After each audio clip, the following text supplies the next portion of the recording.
The 1970s were a time of cultural transformation, a decade that saw social movements, music revolutions, and shifts in food culture. During this era, cafes became more than just spots to grab a coffee. They were gathering places where ideas flowed, art was appreciated, and the counterculture thrived. Some of these cafes achieved legendary status, shaping the cultural landscape of their cities. However, many of them have since closed their doors, becoming relics of a bygone era. Today, we'll take a journey back to explore 20 popular cafes from the 1970s that have disappeared but still hold a special place in history. In the heart of Greenwich Village, Café Wa was a hotspot for music and art in the 1970s.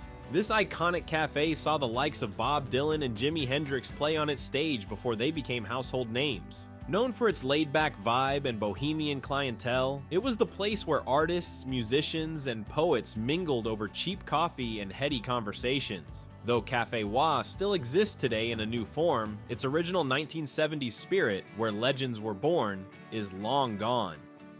Seattle's The Last Exit on Brooklyn was a haven for intellectuals and eccentrics alike. Opening in the mid-1960s and flourishing through the 1970s, this cafe was famous for its eclectic crowd, from chess players to writers. The Last Exit offered a diverse menu that reflected its international vibe, with everything from cappuccinos to Turkish coffee. It was more than just a cafe, it was a community space where ideas flowed freely. Unfortunately, it closed its doors in 2000, but it remains a fond memory for Seattle locals who remember it as a countercultural hub. A glamorous part of the 1970s New York cafe scene, Maxwell's Plum wasn't your typical coffee spot. It was an avant-garde restaurant-cafe hybrid. Its interior was eclectic, with Tiffany lamps hanging from the ceiling, and the atmosphere was buzzing with energy. Maxwell's Plum drew a fashionable crowd who came for its extravagant decor, creative cocktails, and a menu filled with international dishes. Despite its success, the cafe closed in the 1980s, but it is still remembered as a symbol of 1970s excess and flair.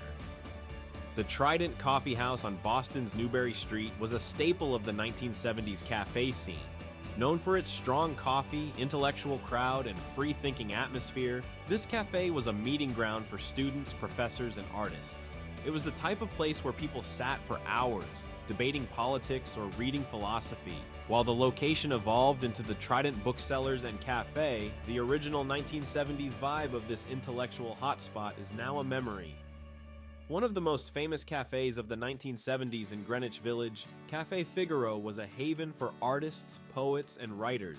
With its large windows looking out onto the bustling street, the cafe offered a cozy atmosphere perfect for people watching. The cafe was beloved for its coffee, pastries, and affordable meals.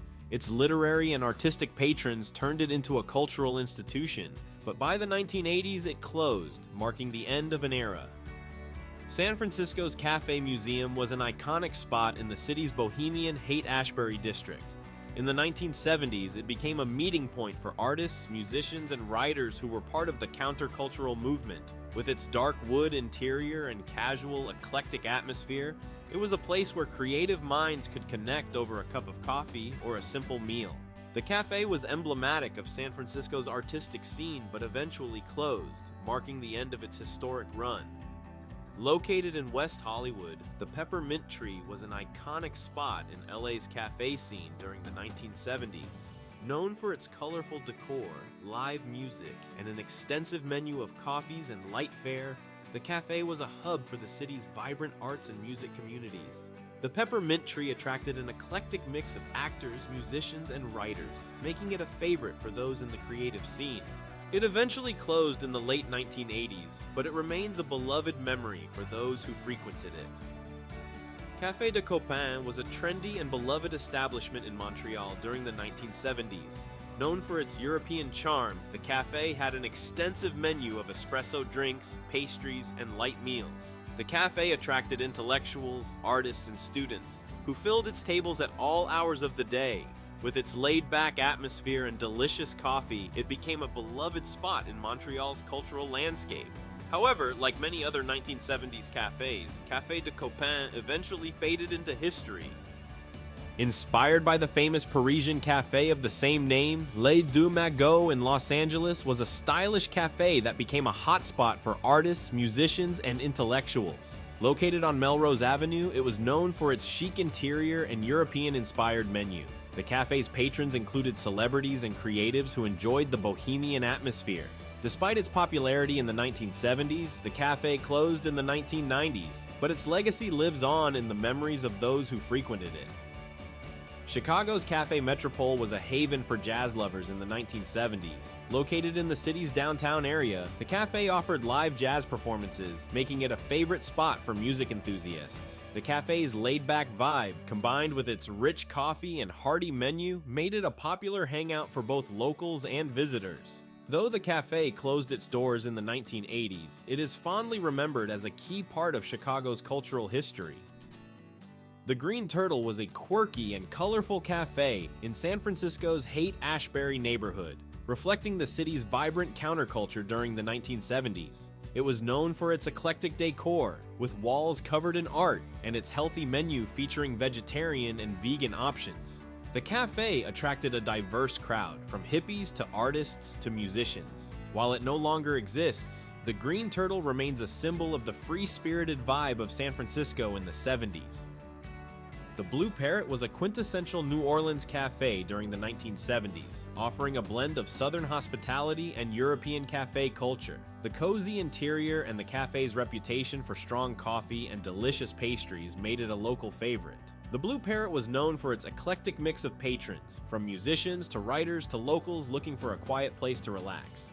Although it eventually closed its doors, it left a lasting mark on the city's cafe scene. The Marlin Cafe in Miami's South Beach was a funky, vibrant cafe that embodied the spirit of the 1970s.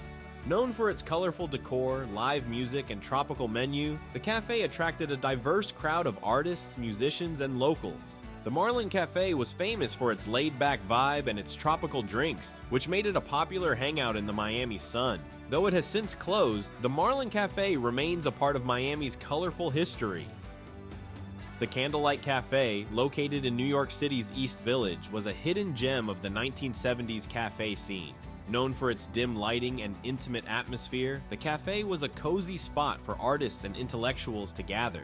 The Candlelight Cafe was popular for its affordable coffee, live music performances, and poetry readings. It was a place where the creative community could thrive, but like many of the era's cafes, it eventually disappeared, leaving behind only memories.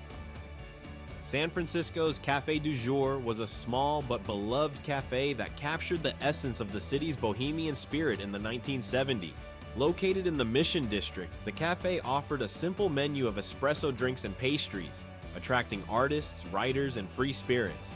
Café du Jour was known for its laid-back vibe and creative energy, but it eventually closed, leaving a lasting impression on those who frequented it. While technically a European treasure, the Dome in Edinburgh was a vibrant cafe in the 1970s. Known for its rich espresso and grand Georgian architecture, it became a popular spot for artists, intellectuals, and tourists alike. The high ceilings and lively discussions gave it a unique charm, making it a cultural meeting point during its cafe days. Though it has since evolved into a different venue, its legacy as a 70s cafe hub lives on. Located in the heart of Greenwich Village, the other end was a cafe with a twist. It doubled as a live music venue. Throughout the 1970s, it became known for its intimate performances by up-and-coming musicians, as well as its cozy atmosphere. The cafe was beloved by the village's artistic community, who would gather to enjoy coffee, conversation, and the occasional jam session. The other end closed in the early 1980s, but its legacy as a creative hub in NYC's cafe scene lives on. A favorite among Hollywood's elite, the Bull and Bear was a refined yet casual cafe that attracted a chic crowd throughout the 1970s. Known for its sophisticated decor and European-inspired menu, the cafe offered everything from cappuccinos to decadent desserts. Celebrities, artists, and industry professionals could often be seen lounging in its stylish surroundings. Though the cafe eventually closed, it left behind a reputation as one of LA's most iconic cafe spots of the decade. The Book Nook in Atlanta was more than just a cafe, it was a beloved combination of coffee shop and bookstore. Opening its doors in the 1940s and thriving through the 1970s, the Book Nook offered a haven for book lovers, students, and artists. Patrons could enjoy a cup of coffee while perusing shelves filled with used books or join in on a poetry reading or live music performance. The cafe closed its doors in the early 1980s, but it remains a fond memory for Atlanta locals who remember its unique charm.